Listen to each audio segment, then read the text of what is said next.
The research vessel Horizon drifted silently through the outer reaches of the Ta-Ceti system, its crew of 23 scientists and engineers blissfully unaware of what awaited them. Captain Park Ju-woo stood on the bridge, her eyes fixed on the unusual energy readings emanating from what should have been empty space. "Anything new, Dr. Kim?" she asked, turning to her chief scientist. Dr. Kim Hyun adjusted his glasses. "Captain, these readings suggest advanced propulsion technology, unlike anything in our databases." That's when they appeared. 3 massive ships, crystalline and angular, suddenly materialized before the horizon. Their surfaces reflected starlight in impossible patterns, revealing technology centuries beyond human understanding. Communications Officer Lee Do-yeon's console lit up. "Captain, we're receiving a transmission." The main view screen flickered to life, revealing a tall, slender being with silver-blue skin and multifaceted eyes. "Humans," it said in perfect English. "I am Admiral Voles of the Vraxian Empire. You have trespassed into territory claimed by our people." Captain Park maintained her composure. "This is neutral space according to Galactic Accords. We're on a peaceful scientific mission." Admiral Voles tilted his head. How fascinating that such primitive creatures believe they understand galactic boundaries. His tone shifted from curiosity to cold calculation. "Your species requires a demonstration of proper hierarchical order." Before Captain Park could respond, the transmission ended. Seconds later, the horizon shuddered as energy weapons tore through its hull. "Evasive maneuvers," shouted Park, but it was too late. The first blast cut through the engine room. The second hit the life support systems.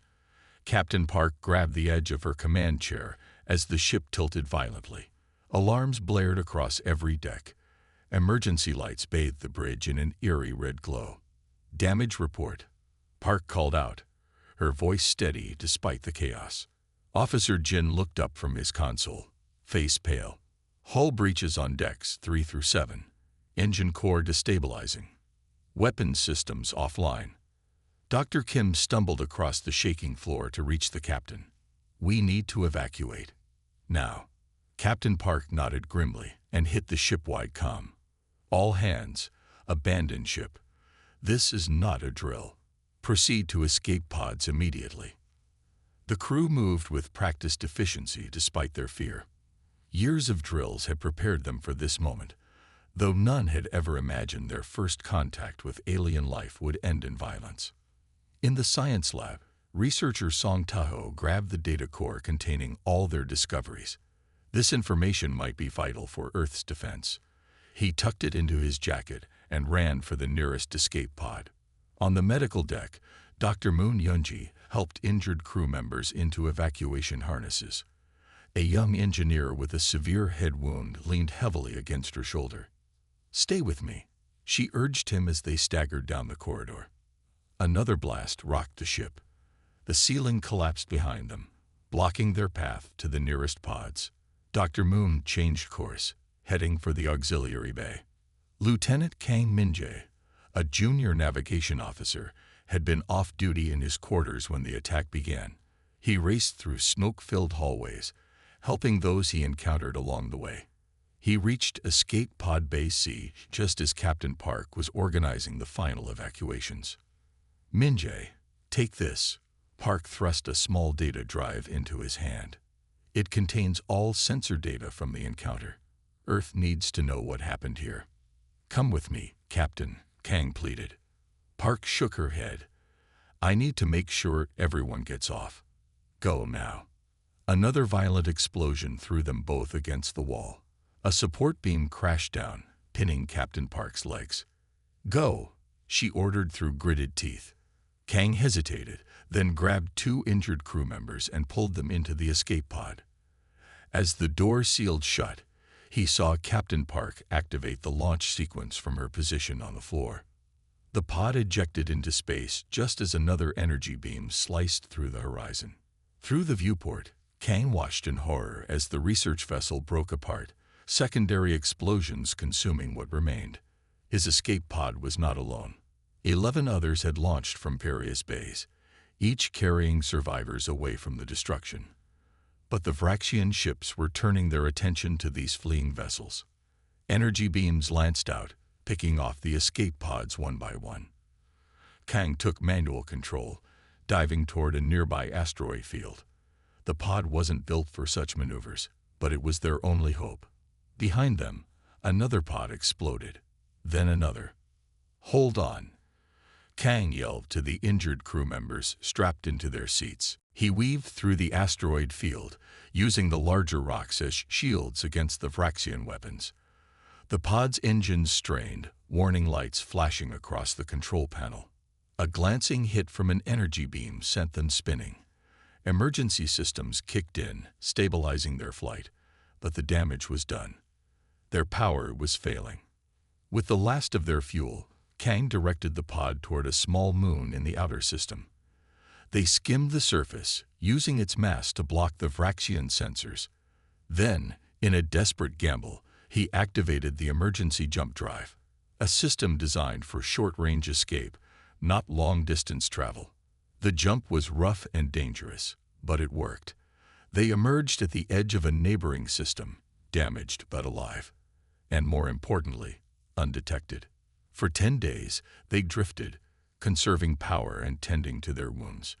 Kang maintained a continuous distress signal on encrypted Earth frequencies. Hope faded with each passing hour. On the 11th day, an Earth patrol ship detected their beacon.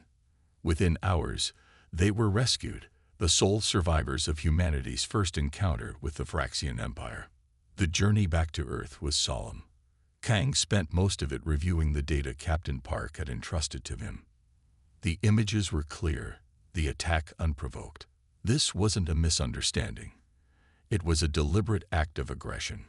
Upon reaching Earth, Kang was immediately taken to the Defense Council headquarters in New Geneva. There he presented the evidence, footage of the attack, sensor readings of the Vraxian ships, and their communication with Admiral Voss. The council chamber fell silent as the recording ended. 50 representatives from Earth's unified nations sat in stunned disbelief. Lieutenant, Council Chairwoman Yun Sora finally spoke. "You and your fellow crew members have performed a great service to humanity. Your courage will not be forgotten." She turned to address the full council. "We now face a threat unlike any in human history. A species that views us as primitive, unworthy of respect or diplomatic engagement." The debate was brief. For perhaps the first time since Earth's unification, there was complete agreement. Humanity would not cower. They would not surrender. They would show these Vraxians exactly how dangerous primitive humans could be. As the council voted unanimously to authorize a military response, Kang thought of Captain Park and the 22 crew members who had perished on the horizon. Their deaths would not be in vain. Across Earth, manufacturing facilities began conversion to military production. Research centers focused on adapting alien technology observed in the attack. Training centers filled with volunteers. The Vraxians had made a critical error. They had assumed that humanity would be easily conquered, another species to add to their empire. They would soon learn how badly they had miscalculated. General Choi Yuma stood with perfect posture in the hidden war room 100 meters below Seoul's busy streets. The large circular chamber hummed with activity as staff officers moved between workstations. On the central platform, a holographic display showed Earth's solar system and the 6 outer colonies that had already fallen to Vraxian attacks. 30 billion lives, said General Choi, her voice carrying to every corner of the room. That's what we're fighting for. Representatives from every nation on Earth watched in grave silence. Some attended in person, sitting in tiered seats surrounding the platform. Others joined through secure holographic links, their blue-tinted figures attentive as the general began her presentation. "The Vraxians believe they've encountered another primitive species to conquer," she said, her voice steady. "Their first mistake was attacking us. Their second will be underestimating our response." She gestured, and the hologram shifted to show detailed scans of the Vraxian ships that had destroyed the horizon. "Lieutenant Kang's data has been invaluable. We now understand their basic weapons technology and shield systems. Professor Yoon Jae-ho, a small man with intense eyes, stepped forward. His white lab coat stood out among the military uniforms. We've analyzed the attack data, Professor Yoon said. Their shields operate on a frequency modulation we can counter with our adaptive resonance technology. He tapped his tablet, and the display changed to show technical schematics. We've already begun modifying our weapon systems. The Vraxians rely on technology that has likely remained unchanged for centuries. They have no reason to innovate because they've never met serious resistance. A representative from the European Federation raised her hand. How quickly can we implement these modifications? General Choi nodded to a man standing at the edge of the platform. Admiral Kwan, please update the Council on our military readiness. Admiral Kwan Daeyan stepped forward, his weathered face serious. The public knows about our defense fleet of 200 ships. What they don't know is that we've maintained hidden shipyards throughout the solar system since the Unification Wars. The hologram shifted again, showing massive construction facilities orbiting Mars, hidden in Jupiter's moons, and buried within Saturn's rings. For 50 years, we've been developing and building advanced ships and weapons, Admiral Kwan continued. Not for use against other humans, but as insurance against exactly this scenario, hostile alien contact. Murmurs spread through the chamber as representatives saw the true extent of Earth's military capacity for the first time. How many ships? Asked the North American representative. 1,700 combat-ready vessels, replied Admiral Kwan, with another 800 that can be completed within 3 months. The room fell silent as the implications sank in. General Choi spoke again. Humanity has always prepared for the worst while hoping for the best. Now those preparations will save us. In the orbital shipyards above Mars, construction drones swarmed around skeletal frames of massive warships. What had once been a steady pace of building became a frantic rush. Work shifts doubled, then tripled. Supply ships arrived hourly from Earth and the asteroid mining operations, bringing materials and components. Commander Ba Sung-hoon walked through the main assembly bay of Shipyard 7, watching as workers installed the newly modified weapons systems on the battleship Defiance. As overall commander of the counteroffensive fleet, he needed to understand every ship under his command. Will she be ready on schedule? He asked the chief engineer.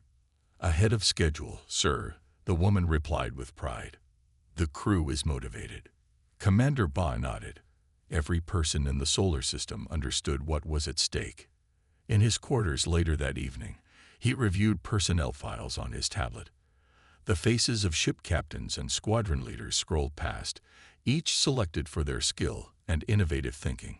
His second-in-command, Commander Han Jia, entered after a brief knock. The tactical simulation results, she said, handing him a data chip. Commander Han had served in the Special Forces before transferring to Fleet Command. Her understanding of asymmetric warfare had proved invaluable in developing their strategy. The Vraxians will expect us to either cower or attack head-on, said Han during their strategy session. We'll do neither.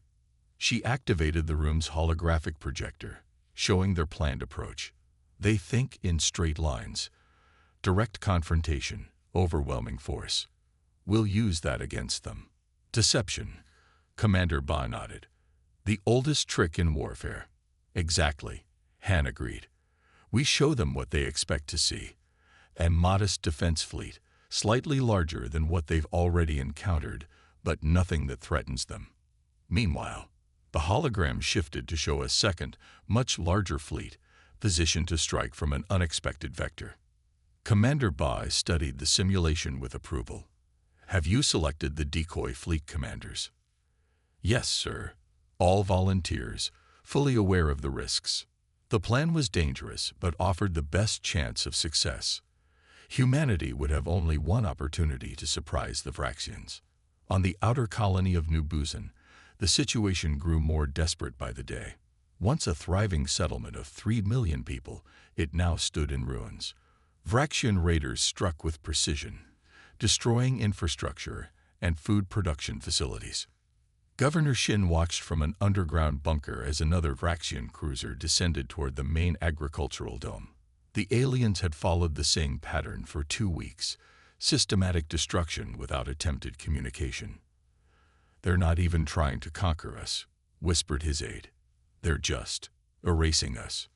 Governor Shin nodded grimly. "They don't consider us worth conquering. To them, we're pests to be exterminated." Similar reports arrived from 5 other colonies. New Hokkaido lost its water purification plants. New Lagos saw its spaceport reduced to slag. The pattern was always the same: overwhelming force, minimal communication, no prisoners. The Vraxian Empire had made its position clear. Humanity was beneath consideration as equals. Earth's response accelerated.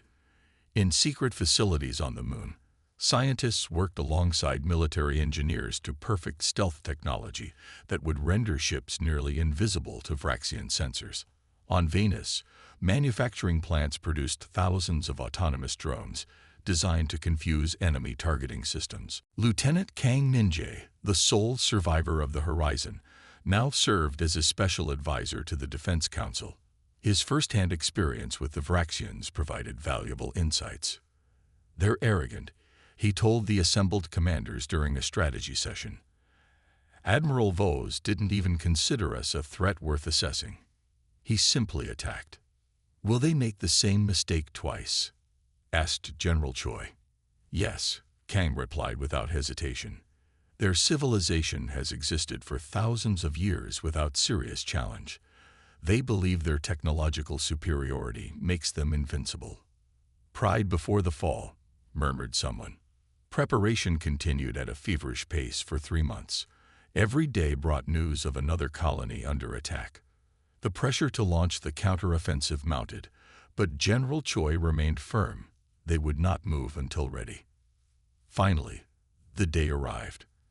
Commander Bai addressed the gathered fleet captains via holographic link from his flagship, the Dauntless.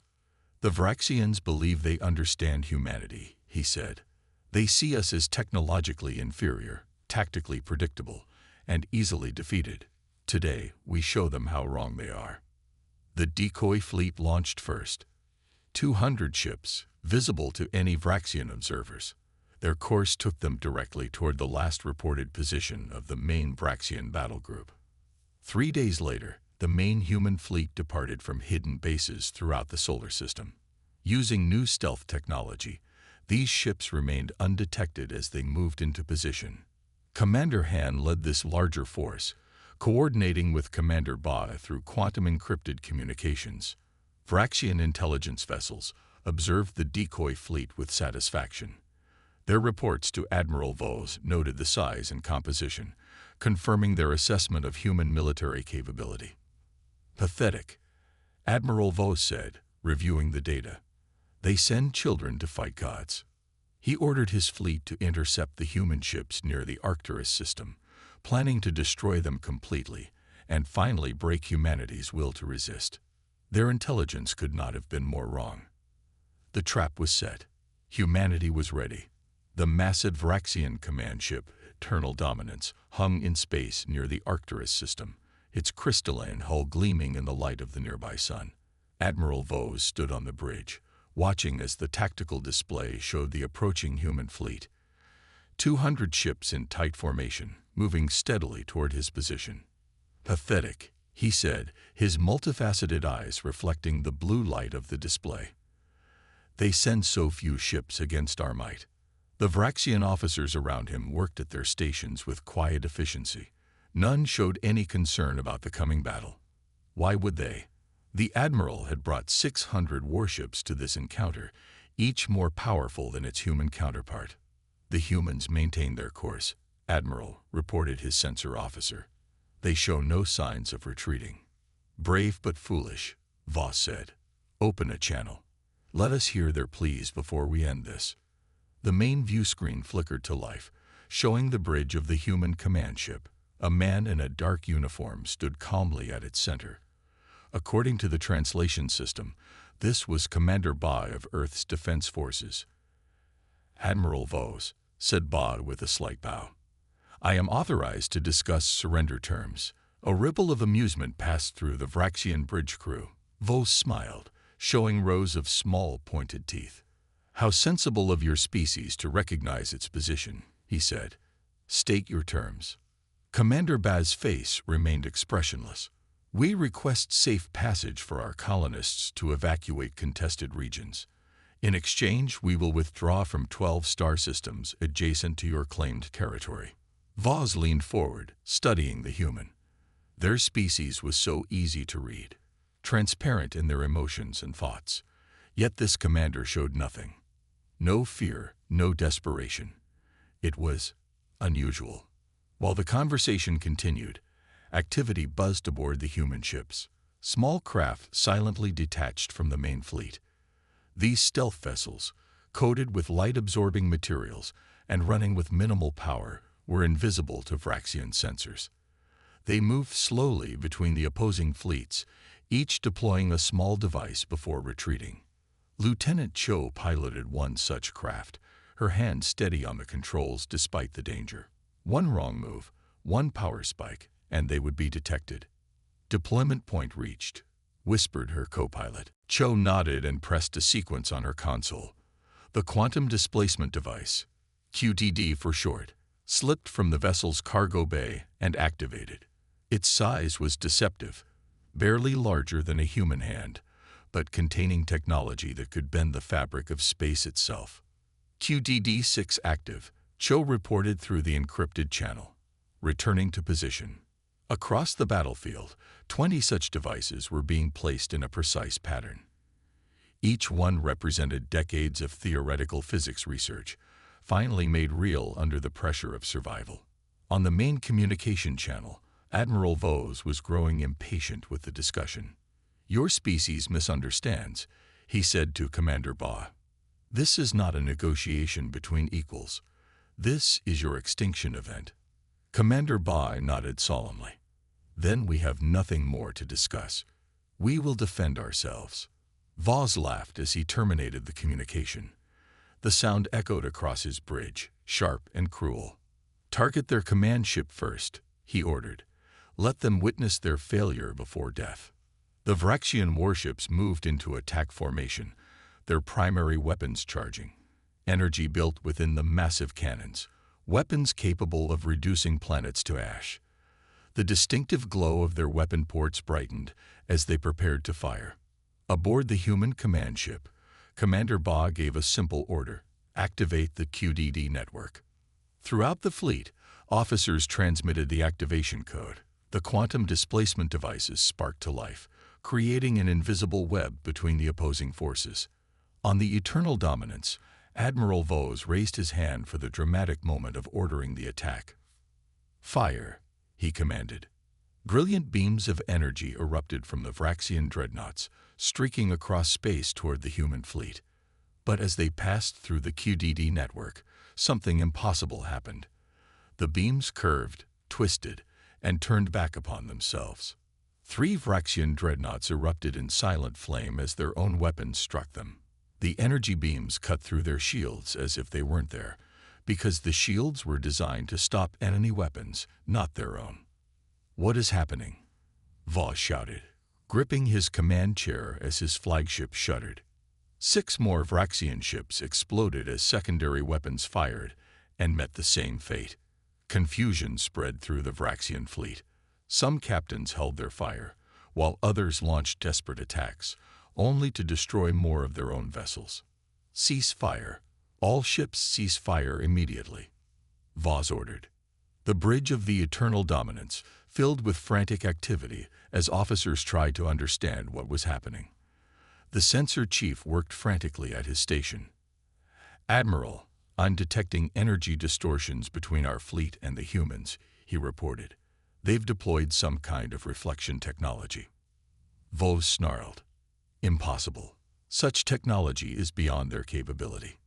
"Sir," called the tactical officer, her voice high with alarm. "New contacts appearing all around us." The tactical display updated to show hundreds of ships emerging from stealth. They had been there all along, hidden from Praxian sensors, waiting for this moment. The true human fleet revealed itself, twice the size of the visible decoy force. Commander Han Jia stood on the bridge of the battleship Determination, leading this hidden force. All ships engage targets as planned, she ordered. Fire at will. The human fleet attacked with perfect coordination. Their weapons, modified based on the data from the Horizon attack, cut through Vraxian shields with ease. What had been a planned massacre became a desperate fight for survival for the Vraxian forces. Admiral Vos watched in disbelief as his mighty fleet came apart around him. "This cannot be happening," he whispered. The Eternal Dominance rocked violently as multiple hits struck its hull. Warning alarms blared across the bridge. "Admiral," his executive officer reported, "we've lost 40% of our fleet. The humans are targeting our command and control systems with precision." For the first time in his long military career, Admiral Vos felt fear. These humans were not the primitives he had dismissed. They had deceived him completely, lured his fleet into a trap, and were now methodically destroying the most powerful battle group in the Vraxian Empire. "Order a retreat," he finally said, the words bitter in his mouth. But it was too late. The human ships had surrounded the Vraxian fleet, cutting off escape routes. Their smaller, more maneuverable vessels darted between the larger Vraxian ships, targeting engines and navigation systems. Commander Baz's face appeared on the view screen again. "Admiral Vos, your fleet is defeated. Surrender your vessels, or they will be destroyed." Vos stared at the human commander with hatred. "The Vraxian Empire does not surrender." "Then you leave us no choice," Commander Bay replied. The battle continued for another hour, but the outcome was never in doubt. The Vraxian fleet, caught by surprise and unable to bring its superior firepower to bear effectively, was systematically disabled or destroyed. In the end, only the Eternal Dominance and a handful of smaller vessels remained operational. Surrounded by human ships, with weapons disabled and engines crippled, Admiral Vos finally gave the order to surrender. As human boarding parties secured the Vraxian vessels, Commander Bai and Commander Han spoke via holographic link. "The deception worked perfectly," Han said. "They never suspected our true numbers or capabilities." Bai nodded. "Admiral Vos will be transported to Earth for formal discussions with our leadership. The remaining Vraxian officers will be treated according to interstellar codes of conduct for prisoners of war." "And the Vraxian Empire?" asked Han. "They will soon learn that humanity is not the easy prey they thought we were," Vei replied, looking at the wreckage of the once mighty Vraxian fleet floating against the backdrop of stars. "Today marks the beginning of a new understanding between our species. The Battle of Arcturus would go down in human history as their first major victory against an alien threat. It had been won not through superior technology or numbers, but through intelligence, deception, and the element of surprise, humanity's oldest and most effective weapons. Earth's orbital diplomatic station, Harmony, rotated slowly against the backdrop of stars. The massive structure had been built 5 years earlier as a symbol of humanity's hopes for peaceful first contact. Now it served a different purpose. Inside the station's high-security wing, Admiral Vos sat alone in a spacious conference room. His silver-blue skin had lost some of its luster, and a bandage covered one side of his face where he had been injured during the battle. Through the large viewport, the blue-green sphere of Earth filled his view. The door slid open. 4 human guards entered first, followed by a small group of officials. At their center walked a woman whose bearing immediately marked her as someone of importance. "Admiral Vos," said the translator attached to his collar. "Please stand for Defense Council Chairwoman Minji." Vos rose slowly, his pride battling with his current reality as a prisoner. He stood tall, his 7-foot frame towering over the humans. Chairwoman O approached without fear. Her dark suit was simple but elegant, adorned only with a small pin showing Earth's unified government symbol. Commander Ba stood at her side, his face as unreadable as it had been during their communication before the battle. "Admiral Vos, I am Chairwoman O of Earth's Defense Council," she said, her voice calm but firm. "You are here to receive information, not to negotiate." The Admiral's multifaceted eyes narrowed. "Your trickery at Arcturus was impressive, but the Empire will send more ships. Many more." His voice carried the certainty of someone who had never known defeat. Even now, he believed in the absolute power of the Vraxian Empire, a civilization that had conquered 12 species and ruled over 200 star systems. Chairwoman O didn't argue. She simply nodded to her aide, a young man who activated a control panel on his wrist device. The air in the center of the room shimmered as a holographic display formed. Admiral Vos felt his blood freeze in his veins. The display showed the grand chamber of the Imperial Palace on the Vraxian homeworld. The Empress herself sat on her crystalline throne, surrounded by advisors. The image was not a recording. It showed real-time activity, as evidenced by the chronometer in the corner.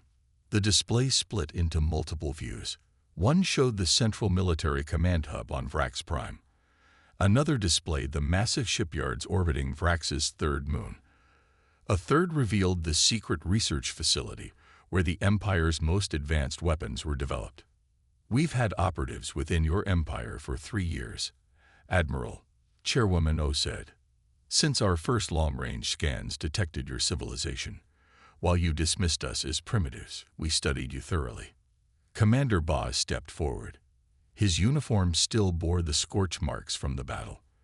"The fleet you encountered represented approximately 12% of our military capacity. We have transmitted evidence of our full capabilities to your high command, along with our terms." Admiral Vos could not tear his eyes from the impossible images. In each location, he could see Vraxians going about their duties. But now, looking more carefully, he noticed something. In the Imperial Palace, one of the security chiefs had slightly different markings on his neck than a purebred Vraxian. In the military command center, a communications officer's hand movements were just a fraction off the standard Vraxian pattern. "Impossible," he whispered. "Our security is based on detecting technological infiltration," interrupted Chairwoman O. "You never considered biological agents, humans who volunteered to undergo genetic modification to pass as your kind." Admiral Vos felt sick. The Vraxian Empire had always relied on their biological uniqueness as the ultimate security measure. No alien species had ever successfully mimicked a Vraxian. Their DNA was too complex, their biochemistry too alien. "How?" he demanded.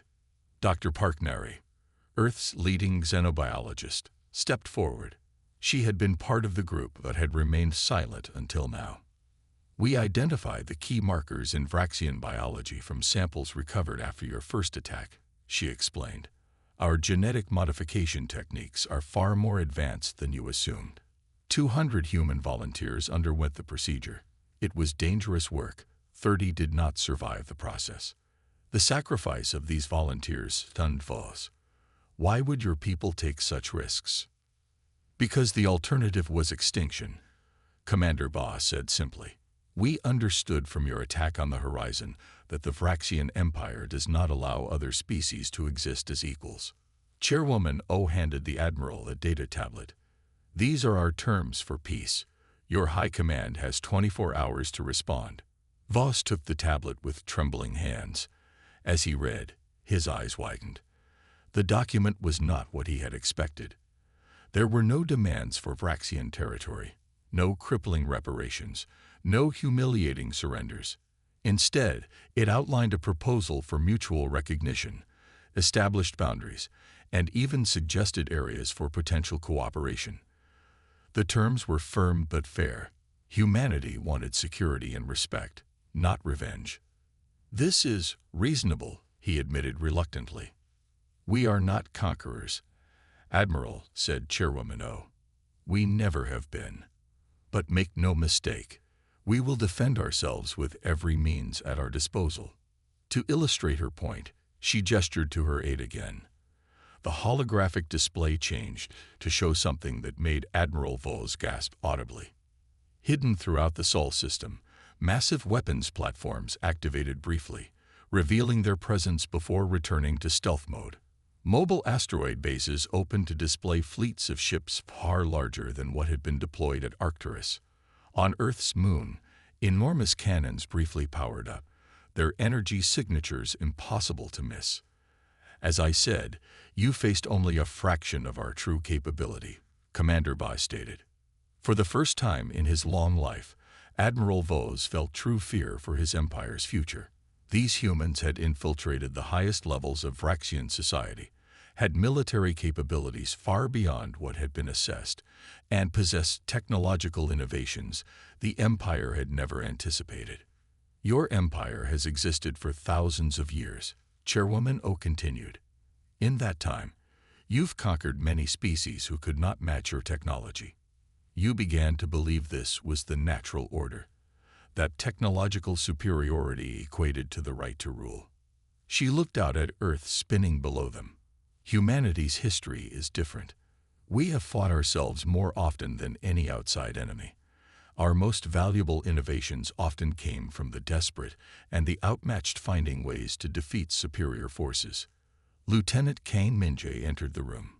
The survivor of the Horizon attack approached Admiral Vos with steady steps. The Admiral recognized him from intelligence reports. You survived, Vos said quietly. Kang nodded. I brought back the truth about your empire. Without that knowledge, we might have tried conventional defense and failed. Instead, Commander Bai added, we adapted.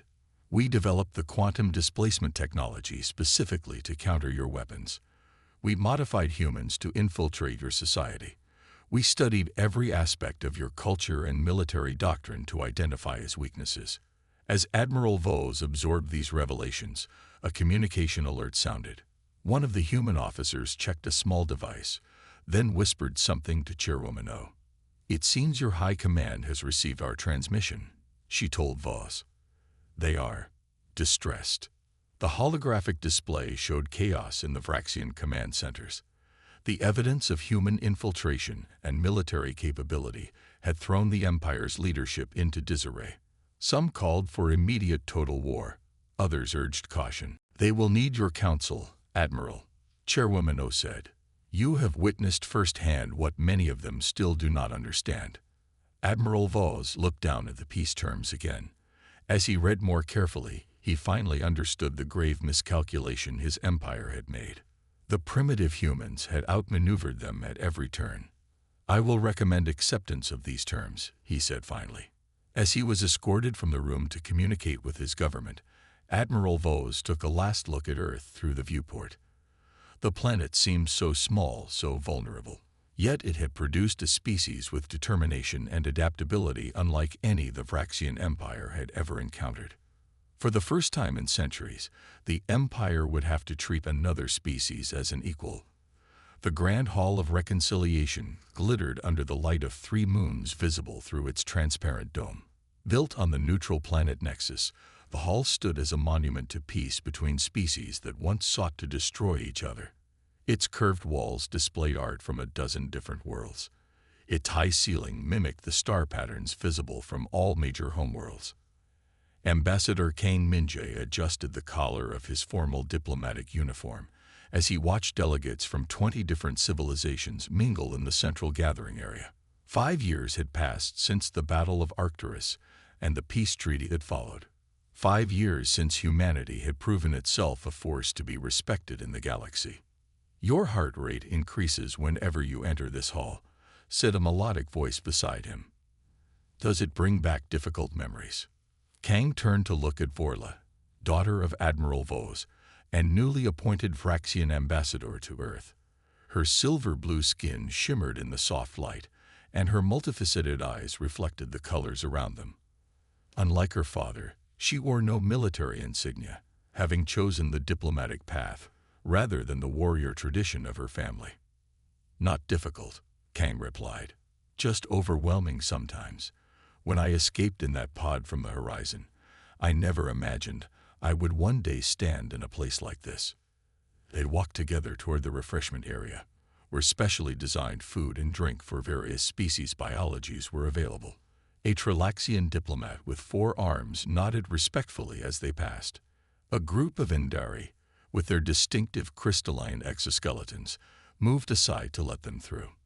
"My father never recovered from his failure to understand your species," said Vorla as they found a quiet spot overlooking the gathering. "Even now, in retirement, he studies human history obsessively.